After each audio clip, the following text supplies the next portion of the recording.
This episode is brought to you in part by Regent College, Vancouver, Canada. Experience God's call to a life more abundant with our 1 to 2 week summer courses. Sign up today at rgnt.net/summer. My dorm mates, there were several situations, but one of them, my roommate, he got comfortable enough with me to share some of his shortcomings as it relates to race. He told me he was pleasantly surprised by me because the black guys from the part of North Carolina he was from, he typically saw them in abusive relationships. They had white girlfriends and they were rude or abusive to them. So his view of black men was the black men from the part of North Carolina that he was from. So he candidly told me, he said when he found out I was his roommate, he was like, oh gosh, it would be me to get the black guy.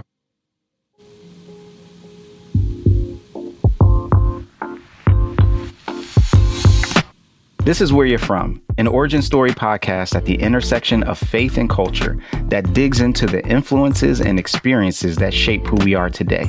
Join us as we gain insight into the Bible's wisdom for all, regardless of where we're from. Hey y'all, this is Rasul Berry. Thanks for joining me on Where You're From. This week, I want to share my conversation with Maliek Blade. Maliek is the CEO of the Whole Brother Mission and is passionately dedicated to improving mental wellness, especially for Black men and their families, through a nationwide network of culturally competent mental health professionals. I'm also excited to talk to Maliek because, along with his brother, Pastor Jerome Gay, we are co-editors of the book and video series, The Whole Man, from the Voices collection of our Daily Bread Ministries. You can find out more about Maliek and the Whole Man Project by clicking the links in the show notes or by visiting whereyou'refrom.org. That's whereyafrom.org. Please join me as I ask Maliek Blade, where you're from. Washington, D.C., Southeast to be specific.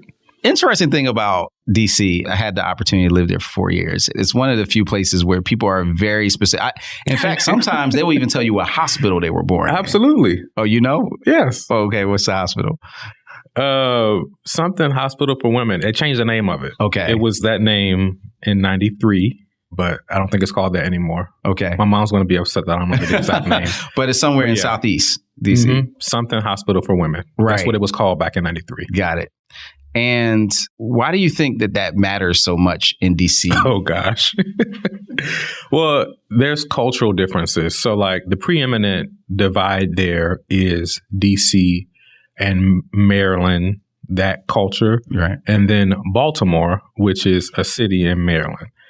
Sometimes when I'm traveling, some people might mistakenly say that I'm from Baltimore. And I get very much so up in arms about that because you can't do that. Right. So Baltimore is its own culture.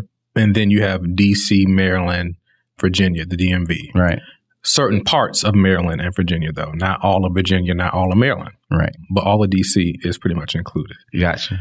And that is its own culture. And then there's this thing about street cred, I think, that exists too. So it's like sometimes people will push back on, were you really born in D.C. though? Yes. Or were you born in PG County, Maryland? Because if you were born in D.C., then you get more street cred. But if you're in PG County, Maryland, then you might be suburban. So there's that whole divide of how much street cred do you have? To be clear, though, I was born in Southeast Washington, D.C. Not a threat, but just letting you know. Gotcha. Yeah. Just to clear it all up. So what was the family situation like growing up? Yeah. So interestingly enough, my grandmother had a 2-bedroom apartment in Southeast Washington, D.C., the Circle, Simple City, Chocolate City. And she had 4 children, my mom, my aunt, my 2 uncles. So 4 children. My mom had 2 sons, me and my brother. My aunt had a daughter and a son. My first uncle had 1 daughter. And then my second uncle had a daughter and a son. And for an extended period of time, we all lived in that 2-bedroom apartment. Wow.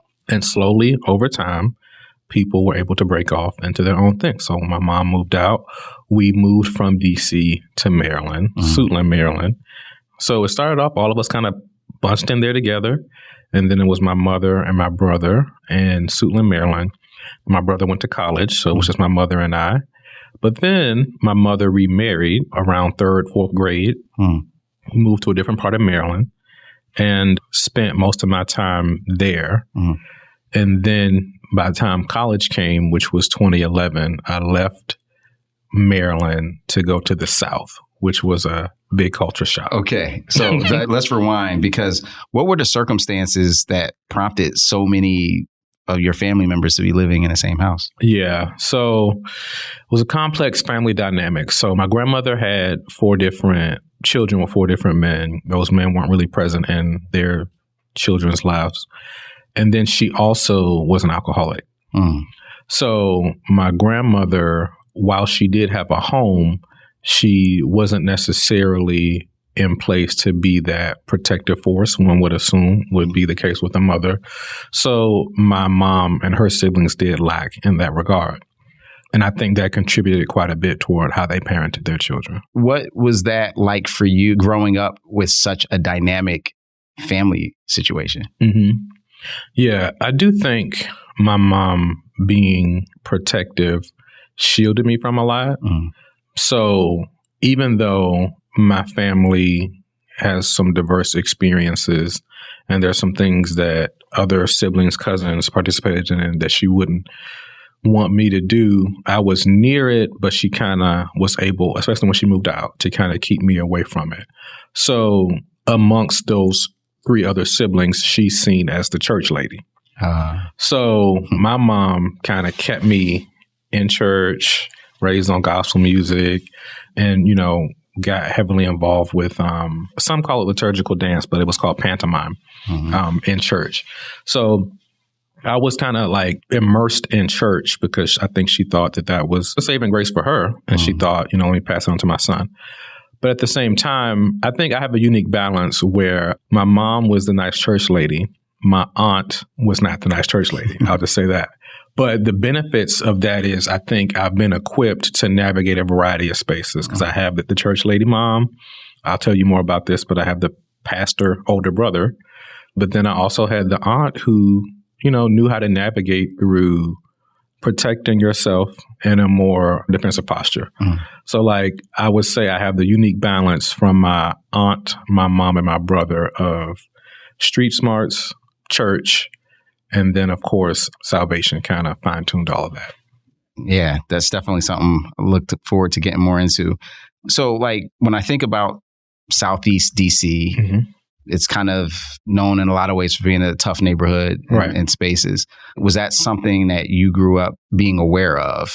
And how did you feel like you navigated that space? Yeah, it's an interesting thing because I was around a lot of it and saw it. It was in my family. But then when my mom remarried, we then had the privilege of being able to have me go to private school.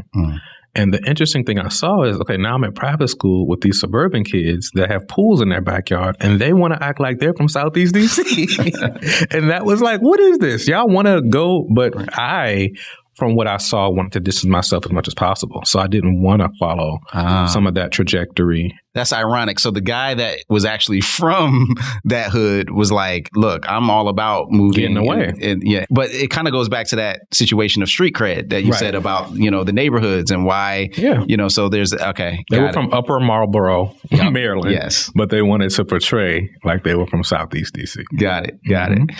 And so what was that transition like of moving into Suitland, having a stepfather? Yeah. So I want to say I think it was a smooth transition. And even looking back on it now, I think he was very careful. He knew that he was stepping into an already existing family dynamic. He didn't have any children of his own. And what I respect is I know a lot of people whose parents remarry, there's a step parent, and then that step parent, particularly the stepfather, might be overbearing. Yeah. He was anything but. He was open if I wanted to include him in something, but he didn't want to try to overbear. So it's like, that's between you and your mom. And he slowly over time worked his way into our dynamic. And I respect that. But there also was this unique dynamic, I would say, of I always think that my dynamic with my mom and brother is unique when I compare it to other friends' family dynamics. So the other guys I met at school, the suburban kids, They didn't talk to their parents about anything. I talked to my mom about everything. Even as time went on, my brother and I had conversations about, hey, you remarried now, and that's your husband. And we actually talked to her about honoring him in that way, even though we were the apple of her eye. That's your husband. So what does it look like to truly honor him as your husband and not put your sons before your husband? That's something that we talked about. Okay, I just got to say, that is a deep thing for the sons to bring that up to a mother. I mean, that does show a level of intimacy and even just awareness. Right. So lastly, I mean, got to ask about, the dynamic with your older brother. And what was that like for you two together to move into this new family dynamic? So my mom had my older brother when she was 16 and she had me when she was 30. Wow. So we have a wide age gap. So for those early parts of my life, he functioned as more of a father. Yeah. And then I would say in more recent years, we've pivoted to more of that brother dynamic. Okay. So he was a big part of like my spiritual formation. I wouldn't have gone to college if he didn't have a church in North Carolina that had a relationship with the local seminary and college. I was in D.C., Maryland, and I was considering going to Howard, but I really didn't want to go to college, but I was just doing it because I felt like I was supposed to. So I haphazardly halfway did the application. And then Howard hit me up and was like, hey, we noticed you started the application but didn't finish it. It's a no. So they told me no because I didn't complete the application. And I was like, I wouldn't try to go there anyway. But then my brother tells me, hey, there's this Christian college, majority white school. They're looking to diversify. If you're interested, you can go there tuition free. I guess he didn't underscore the lack of diversity the way I would have liked. So I showed up there thinking, oh, they're Christians, and it's got to be some black people there. There were not. So it was a unique cultural dynamic to move from Maryland to the South. From chocolate city to being a chocolate chip. Right, exactly. The one chocolate chip on the sugar cookie. So it was interesting, but he played a huge part in that. And I think that set the trajectory for a lot of my professional life. So even though he was just looking out, like he knew what he went through to pay for college because we just had a single mom. He saw an opportunity, referred me to that, and now here we are, 3 degrees from that school. Wow. You mentioned your mom was known as kind of the church lady in the family, and that she definitely introduced, those rhythms to you and your brother. But when would you say that faith became personal? Yeah. So I never forget. It was 2007, right before I started high school. At that point in time, I had been active in church and social media was getting popular at the time. It was MySpace. And there was a period of time where I was kind of having this double life where I was the church lady's son and I was playing that part from my mom and my brother and the people at church. But then when social media, when this MySpace thing came about, you were able to have all these connections with all these people from all over. So unfortunately, even as a child, I was connecting with women on the internet who were adults in some instances, and began exploring what that looked like. Because as the church kid, it felt safe to maybe dip your toe in the water, have some conversations, send this, send that, rather than actually doing things in person in my immediate life. Right. So it felt like there was some safety in making these connections on the internet. So that MySpace wave actually, I think, deterred my life for a little bit. So I was having those conversations, connecting with these people.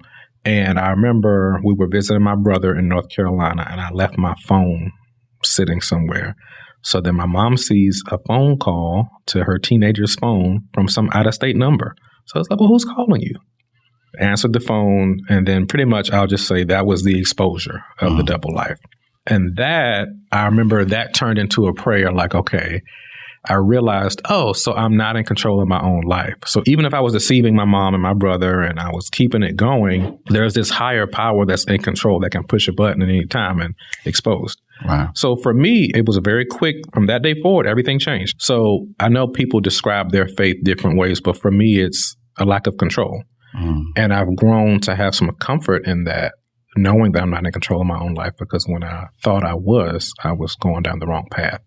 So I think for me, the major moment, that was the shift when it became personal, because I recognized that I couldn't just play the part to appease those that were looking, but I actually had to, in my private time, do the things that God would have me to. Wow. That's powerful. And it just reminds me of the various places we see in scripture about the sovereignty of God, and that alone is He who made us and not us ourselves. Right. He's the potter and we are the clay. And there's a deep truth that for some that can feel anxiety driving, right? Right. And for others, it can feel at peace. I'm curious about what was it about the aspect of not being in control that was actually a source of comfort? Yeah. So it's like, hey, I'm a human. I'm a created being. God is in control. I need to be on His side. So it's just like, why would I if I can't control the outcomes, if He's more powerful than me, I need to go get with that guy. Yeah. And that was how I thought that time at 14 years old. It was like, oh, so you got to get with him. Yeah. So I'm also noticing around the same time, you mentioned moving to Suitland around 13. This is now 14. There feels like a potential source of tension between this clarity of faith and direction that you want to have in your environment, which folks want to be more not about that. They want to be more like what they see as kind of maybe a more edgy, dangerous way of being, like your peers. Was that a difficult thing to be, in your formative years trying to live in a distinct way? Yeah. So there's this thing where like, well, if I can do this with her and connect with her, then I can also take it back to them and they'll be impressed with me. They'll respect me. There was also an identity issue where it was like I was doing certain things to be accepted and to be affirmed amongst my peers.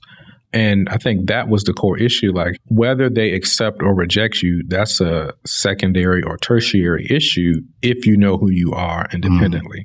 So that's why I would say from that point forward, a lot of my attention has been toward, hey, we need to, if at all possible, establish a firm sense of identity at home so that boys, children in general, aren't stepping out into the world trying to get that validation from their peers who don't have a clue anyway. And do you feel like you had that?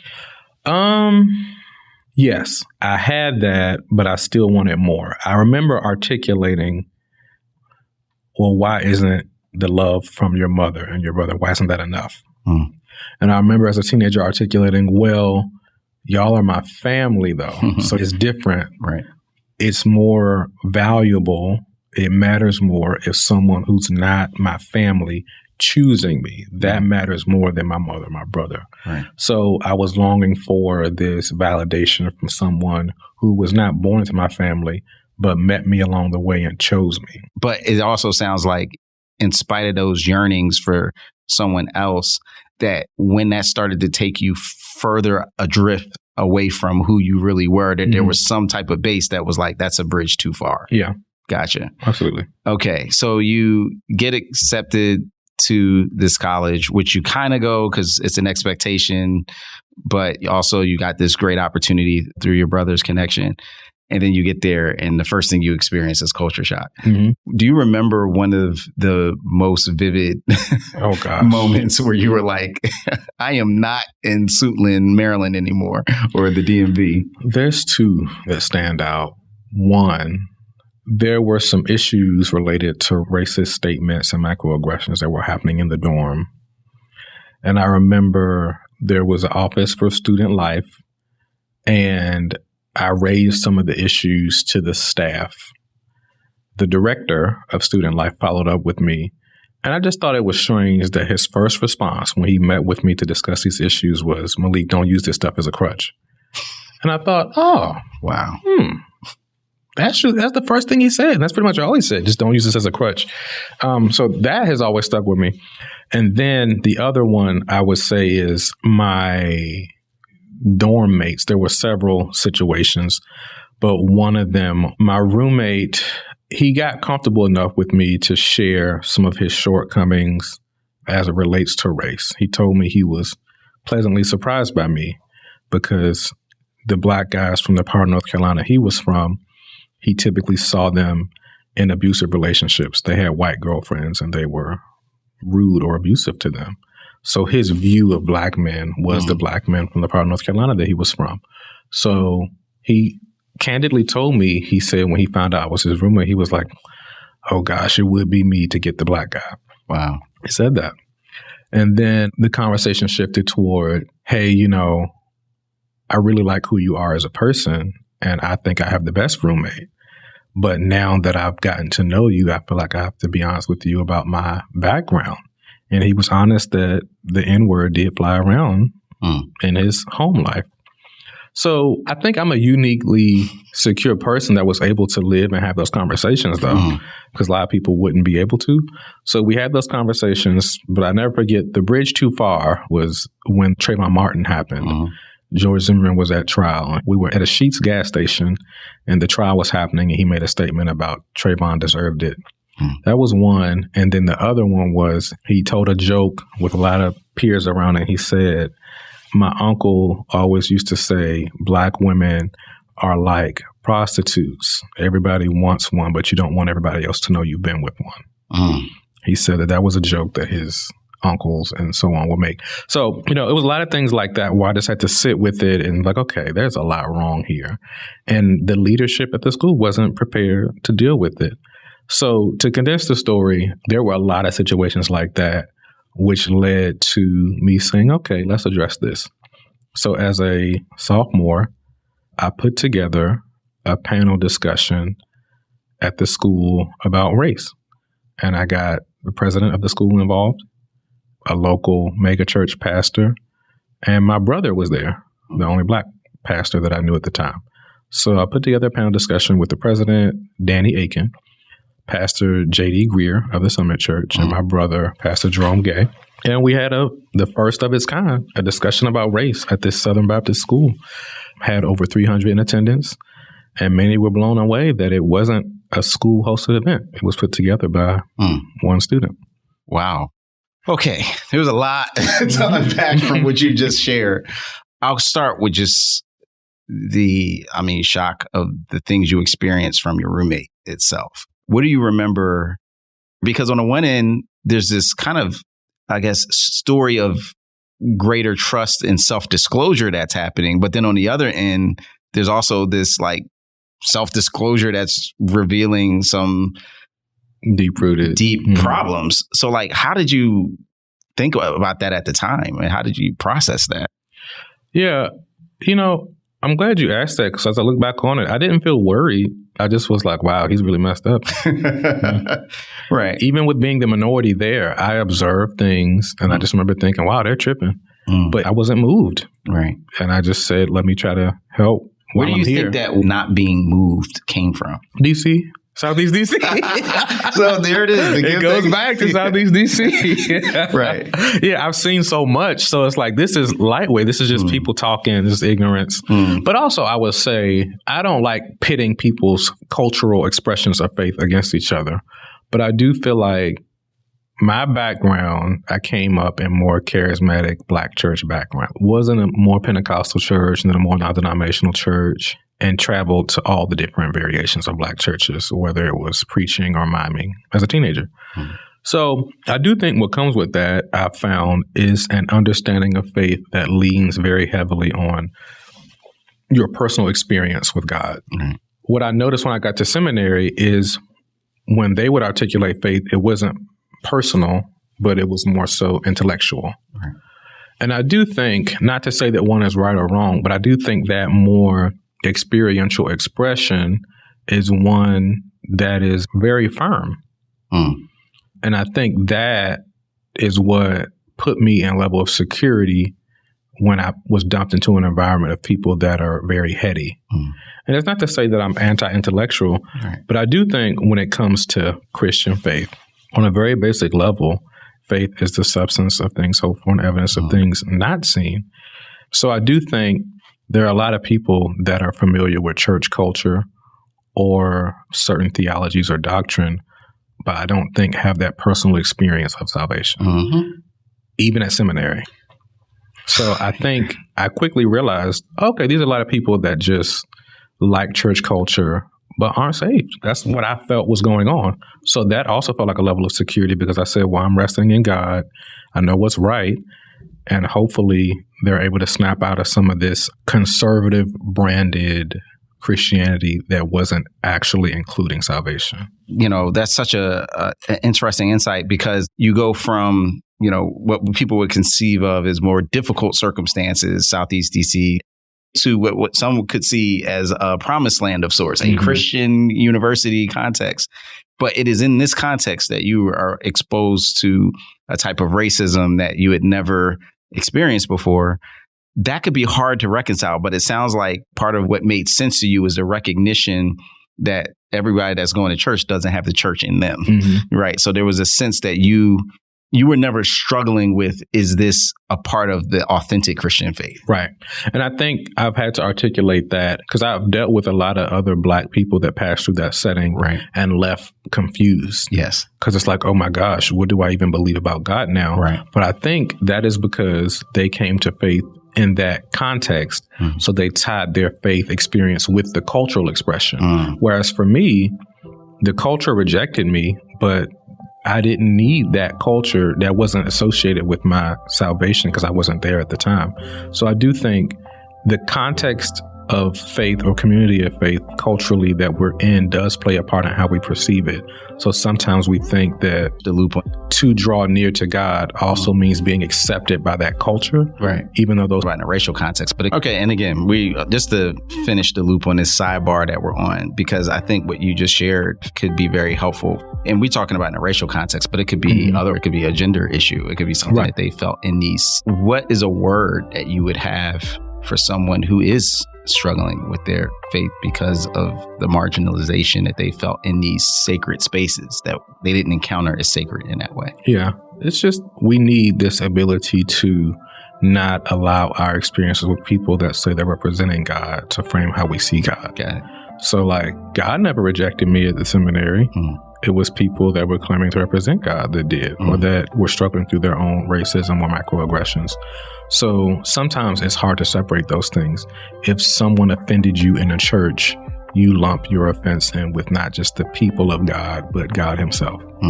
So I do think on a very basic level is being able to understand that people who say they are representing God or cultures that are saying to be Christocentric, things can still go wrong there. And that's not an indictment on God, but that's further evidence of the brokenness of people.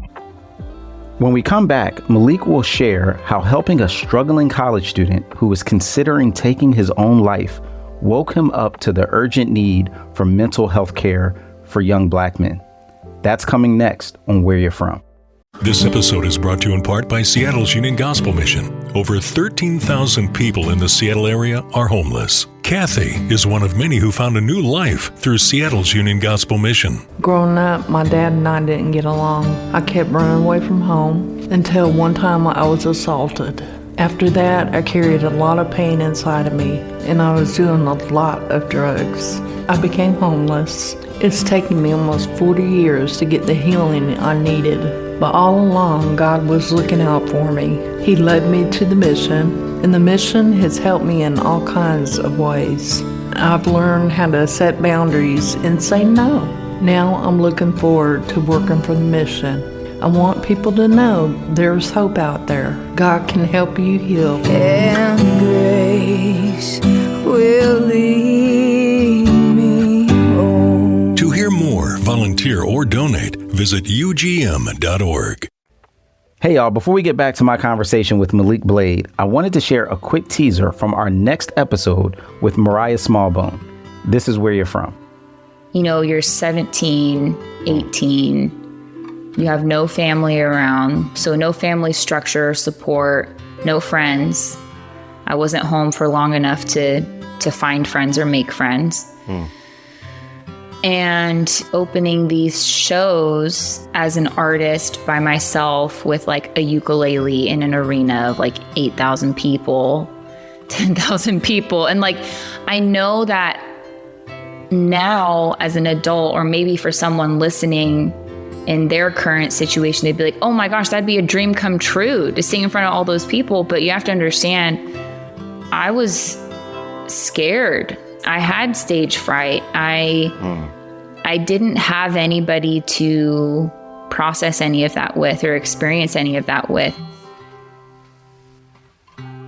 Now let's get back to our conversation with Maliek Blade on Where You're From. So you organized this major symposium, this gathering to talk about race as a student. How did it go? I think it went really good. It was well attended, got a lot of attention on it, definitely made some folks uncomfortable because it was the first of its kind. And that was the beginning stages of what then turned into an office of Kingdom Diversity, which they went and hired a professor.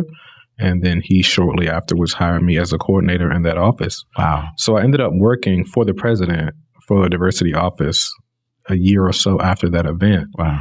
Which was the beginning of my professional career as a college student, trying to figure out, what's going to be my job or my career. It all started there at that school. So now I stand here today, 10 years under my belt as a diversity consultant and professional. Amazing. And all from that event that kind of got sparked out of turning what was ignorance into education, into progress.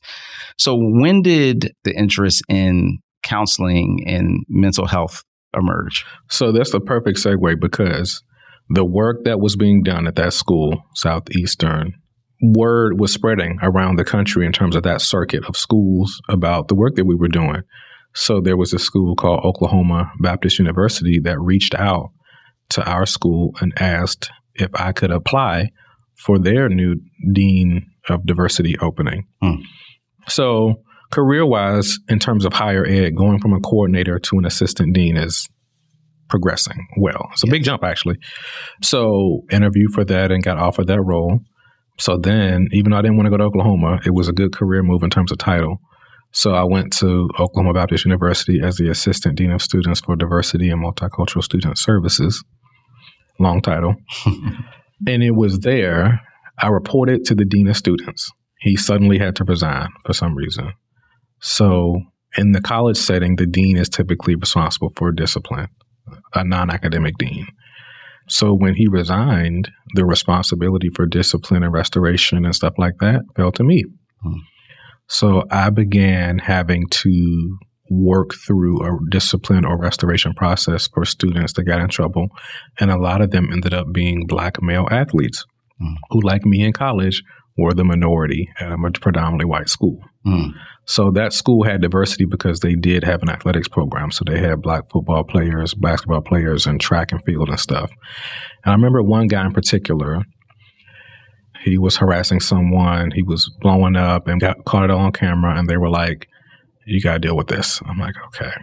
So I have him sit in my office and I'm like, "What's going on?" And I realize he's really defensive. He doesn't want to talk. Imagine a nervous guy who was being interrogated by the police but doesn't want to say too much. It was like that. So I know that he potentially could get expelled for this, but I'm like, I need you to talk to at least have some leverage here. So they were about to just say, you know what, if he won't talk, let's kick him out. And I used a little bit of power that I had. And I said, hey, let's give it a week and let me talk to him again. So they didn't expel him, and I talked to him again. And then I got him to talk more about what's going on in his personal life. And he began to tell me about certain broken family dynamics, how he was hopefully using sports to go to the league after college and bring his family out of a really bad circumstance, and all these different things that might have contributed to what he did and what got him in trouble. Part of our program was not just discipline, but also discipline and restoration. So what I decided in terms of his program was to mandate counseling for him. He did a series of sessions, and the counseling center came back to me and said he's progressing, but he had severe depression. That was coupled with the student also talking about suicidal ideation. He had actually texted his football team player roommate about suicide, and his roommate texted him back, "I'm out with my girlfriend right now. I'll talk to you when I get back." And before we finalized the disciplinary process, he had to unenroll from school because the depression got so bad. So he left mid-semester. So I would say that, coupled with one of my closest friends having some mental health struggles, it put my attention on Black men as a whole and maybe some paradigms that we have about masculinity that keep us from getting the help we need. specifically as it relates to mental and emotional health. So putting all this together made me realize, okay, we need to address this. Like, there's not enough safe spaces for men. So I just started writing a book, which came to be a book called Whole Brother, Debunking the Myths That Break the Black Family. And it dealt with father-son dynamics in Black families, how certain types of fathers have certain traits come up in those sons, and how misguided notions, myths that we have about masculinity are what keep this cycle going. Wow. There were a lot of critiques in the book, and I do have an understanding of politics as well. And I do know politically there's a lot of people that point the finger at Black men and Black fathers as a whole. And I didn't want to encourage that because some of that I think is unjust. So I said, if I put this book out, I have to also have a resource to offer as a solution to the issues I'm raising in this book about Black culture and Black families. So the book came first, and the nonprofit, the organization, came later as a result of what was raised in the book. So then we have the Whole Brother mission. Okay, hold on. It may be normal and natural to you, but me sitting here listening going, to go from you being this assistant dean to having to work with the student and seeing that the student has some real challenges with depression, as well as a friend of yours, to then say, I need to do something about that. I'm going to write a book, and then I'm going to create an organization. Where did that come from? Because that's not how a lot of people would have responded to this. Yeah. So let me be clear. That student situation was the last straw for me. I already had years of navigating through stuff like that with my closest friend. Got it. Who was up and down and then eventually went to the Navy. So I had already been observing that for years, trying to figure out what is going on here. And I end up actually talking to the director of the counseling center about my friend as well. As I was talking to her about that student, she was like, yeah, that sounds kind of like this. So she was putting words and diagnoses to things that I didn't know at the time. So I realized, there's categories for that. There's a label for that. Yeah. But again, the culture that I come from, and particularly my friend that I was speaking of, it was like, he's okay. We don't want to go talk to a doctor, especially I think there's an added element of being a Christian and how we think we don't need to talk to those secular psychologists because God's got us. So my friend never got the help he needed and then went to the military and I think made it worse. There are other relationships I had along the way where I knew guys were dealing with depression, but we didn't know to call it depression. Like in college, one of my floor mates, there was a certain point where he just stopped grooming himself. Like at one point he was called a pretty boy and then that stopped. And he stopped grooming himself and he gained like 30, 40 pounds, didn't want to leave the room. And everyone notices that something's happening, but no one had words for it. And looking back, I said, no, that was a deep depression that he was in, and it was tied to his parents' divorce. Wow. So it's like you're observing all these different things happening with men in particular, and there is no happy ending. Woman divorces. All her female friends gather around her. Girl, we're going to get you through this. And this needs, when I look at my life and experiences with other men, it just didn't happen. It was just kind of a sad ending. So I saw that a lot. And then that student was just the last straw. Got it. And that's why I was like, okay, this needs to be addressed specifically for Black men because I don't see a voice that's addressing this. One of the things you talk about in the book and just a lot in general is misguided senses of masculinity. There's a lot of conversations right now happening about toxic masculinity and things like that. What have you noticed and observed about masculinity, how it's understood, and especially in the African-American male context that prompted you to speak to that? Yeah, there's so much. One in particular, I would say, is even with that friend I was telling you about, after he joined the military, he stopped communicating as much. And I remember talking to his dad about it because his dad would check in with me like, have you heard from him? And I'm like, no, I haven't heard from him. So there were two conversations in particular that his dad and I had while he's abroad somewhere. And his dad came to me and he said, I got 2 sons and 2 daughters. The 2 daughters are the younger ones. And he said, I feel like he doesn't talk to me as much because I didn't learn gentleness until my daughters came. I was probably too hard on him. So I'm talking to my friend's dad about why he doesn't talk to him. And I'm like, well, he'll talk to me either. But there's a lot of factors that go into that, but that is a huge part of it, is that his understanding of raising his sons was challenging. Everything needs to be a challenge to make you better. And I do think it probably didn't have the balance of gentleness, so it ended up pushing them away. It doesn't mean that we can't, have that edge that I think we appreciate in men challenging other men to be better. But we do, I think, underserve as it relates to that other aspect. I was actually just talking about this in another interview. There was a content creator that pretty much said that we need to stop treating men's depression the way we treat women's depression. Women need love and affection. Men don't need love and affection. We just need respect. And I was like, no, that's the problem, that we dehumanize ourselves by thinking, well, I just need respect. Well, no, there's a lot of layers to the human experience, and we lack those things. So I think one of the things is this truncated view of what men need in interpersonal relationships, but also in this example of my friend and his dad in terms of parenting. Many of us were raised by men that had little to no emotional vocabulary. So that then hinders us as we come up. And then if you start a family, you might pass that same stuff on. So the cycle continues. So I do think there is this generational aspect of fathers that maybe were emotionally disconnected because they didn't know any better. They didn't see anything better. And there's a limited view of parenting, fathering, that just includes protecting and providing, nothing more. But men, women, humans, children need more than just food and shelter in terms of development. But because we've lacked those things, I think we as men end up being disabled in many ways. Wow. So in other words, I'm hearing you say that the disproportionate emphasis only on things like respect or challenge, and the de-emphasis on things like vulnerability, on love, that itself creates situations where when men struggle, they don't even know where to go or how to work through the things that they're experiencing. Right. And then a more real to life example is getting into a relationship, maybe getting married, and then not knowing how to go to that emotionally vulnerable place with your wife if you've never even gone there on your own. Right. And an unintended consequence is it puts a lot of pressure when a guy that's been disconnected from his emotions that long gets married.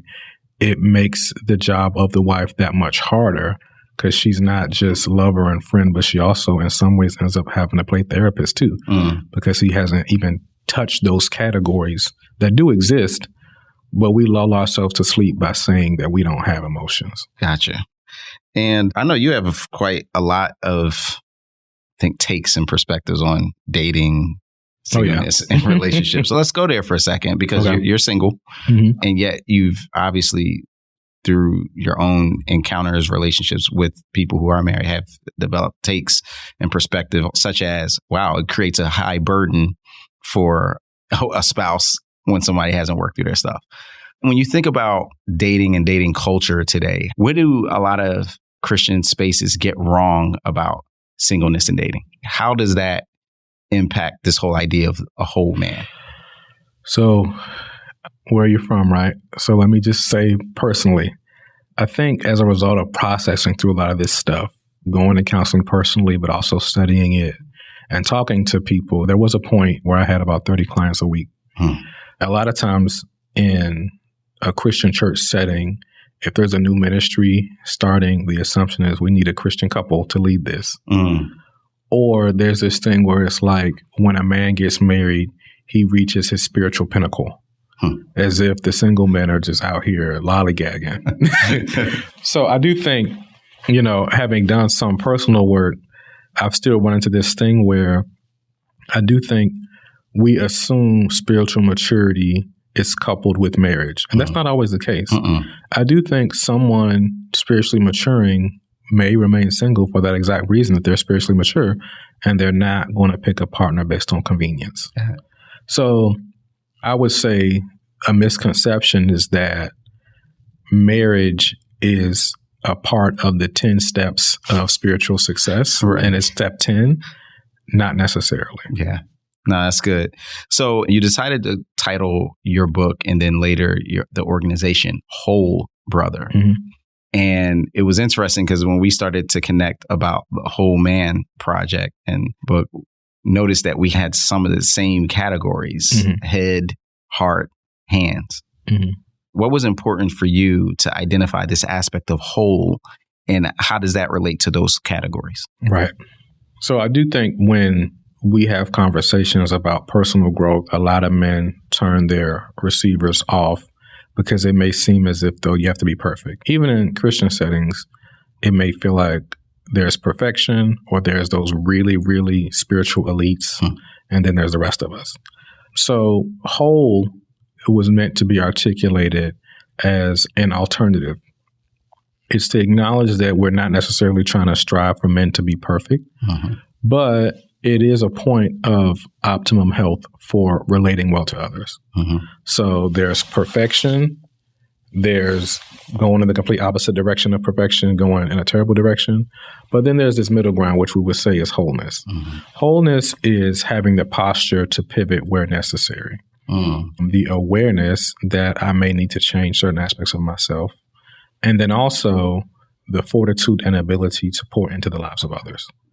I do think when we start leaning in this other direction, part of the issue relationally is you can't expect someone to pour into your cup if they don't even have anything in theirs. So it's like enough in my cup to have some in my cup and to pour to you is what I would say wholeness is. That's good. You know what that reminds me of? The Apostle Paul in Colossians 1:28 says, "Him," meaning Christ, "we proclaim, warning everyone and teaching everyone with all wisdom, that we may present everyone mature in Christ." Some versions say perfect in Christ. And the idea there is complete in Christ.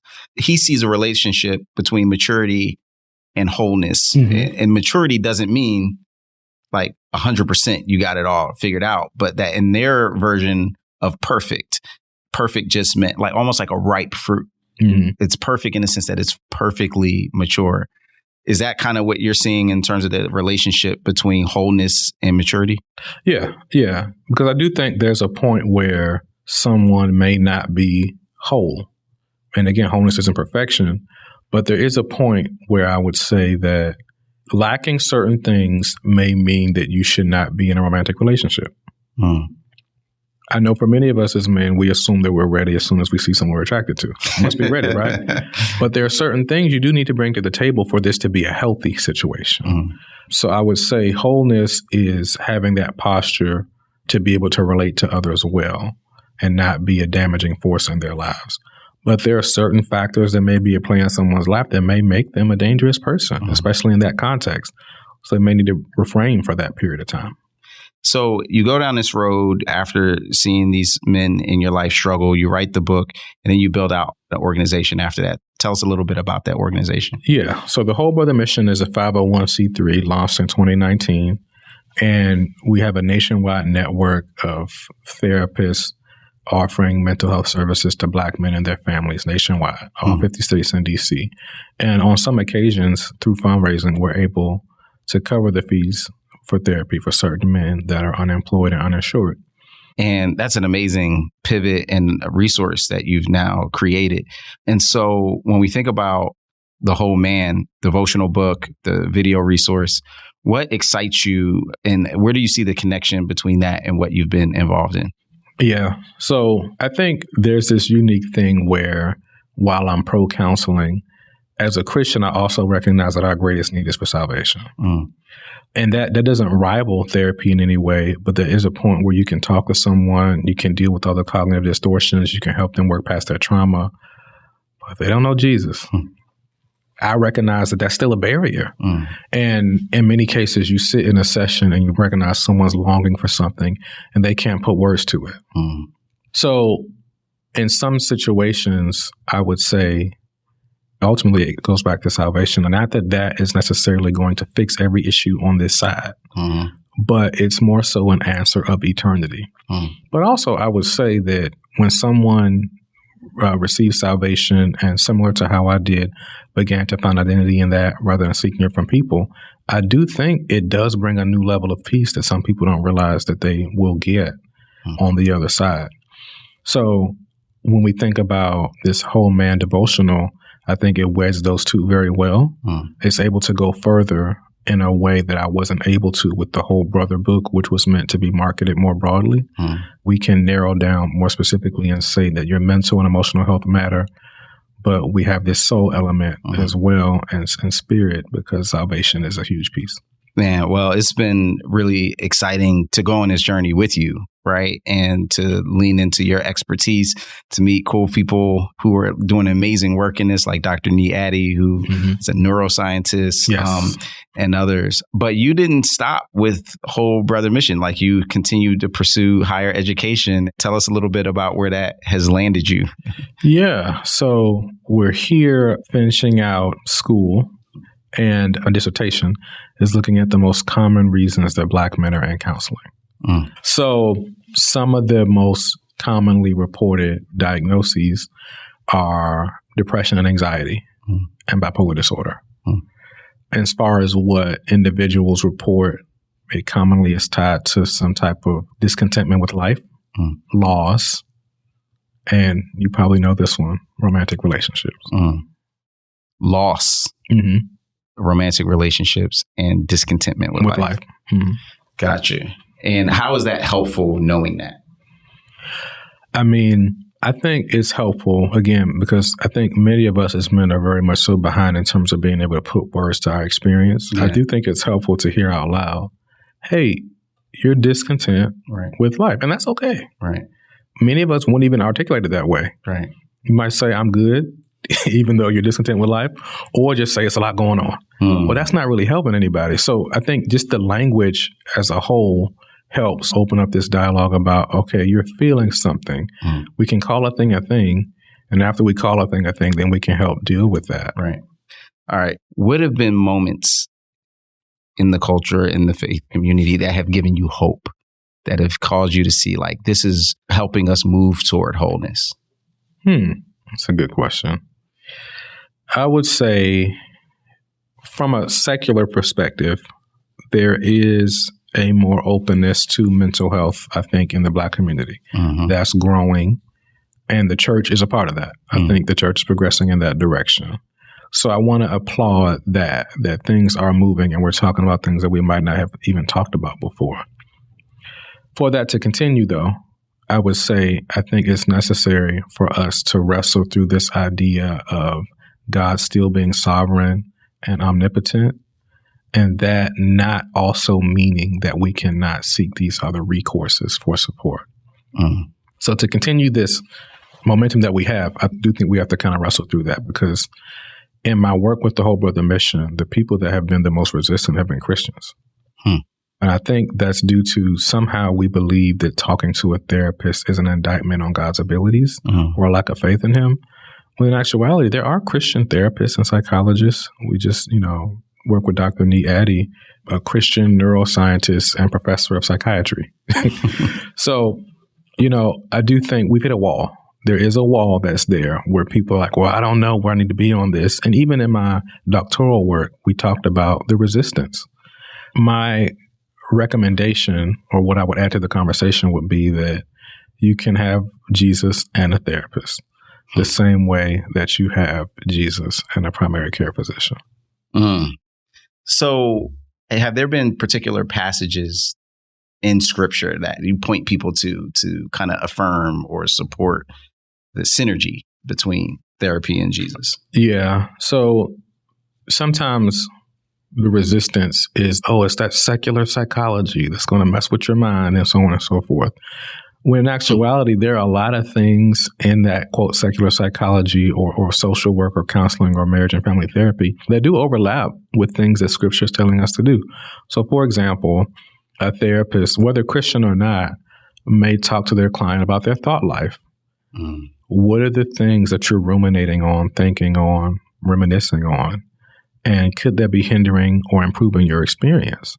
A therapist or psychologist may help someone deal with cognitive distortions, things that they have accepted as true or created in their mind that don't necessarily correspond to reality, but they're living as if they're true.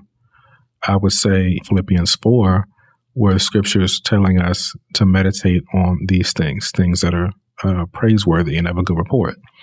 So you have the same recommendation there coming from two different sources. And I would say if you're wrestling with Jesus in therapy, that's one example of how some of the conclusions that secular disciplines arrive at are only pointing us back to what Scripture has already told us. Can I add one to that? Proverbs 20, verse 5. The purpose in a man's heart is like deep water, but a man of understanding will draw it out. Yeah. And of course, another one is in Ecclesiastes when it says, unless two walk together, if one falls in the ditch and by himself, he's just stuck in the ditch. But if somebody else walks alongside of him and pulls him out, then he can find relief. A 3-strand cord is not easily broken. And I think that's probably a great way for us to kind of end, because the threads in that is there's the person in need of the counseling, there's the counseling, and then there's the Holy Spirit that's weaving it all together. There's been 3 of us that have been on this whole man journey together. And one of them is your own brother. Yes. Jerome. So we talked about the whole. You could have chose a lot of words for your book, but you chose brother, which seems to imply a relational dynamic, right? What's the significance of the brother part, and even tie that into your own experience of being a brother? So in the context of the Whole Brother mission and the Whole Brother book, it was more brother, BROTHA, black man. So it was more so meant in that context. Right. But also there's this idea of community amongst men too. Yes. So having brothers is important. Yeah. So it's Black men focused, but also community of men focused. Have you seen that as being an important part of the mental health challenge, is the lack of community? Oh gosh. I cannot tell you how many college guys have come through thinking that the issue is their lack of romantic relationships. And we end up landing on your alternative is women due to your lack of depth and relationship in your community. And you're coming in thinking I need more women in my life, when in reality, I need more substantive relationships for me to feel whole. So I do think it's a lot bigger than we think. Yeah. And maybe it's the American dream, and maybe it's the scripture about leaving father and mother and clinging to wife. But I do think we overemphasize that while discounting all these other relationships that are really important for someone's life.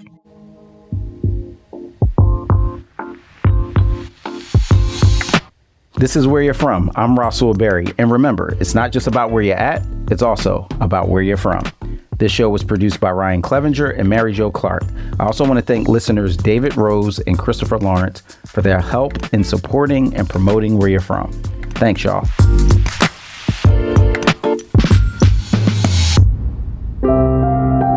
Where You're From is part of the Voices collection from Our Daily Bread Ministries.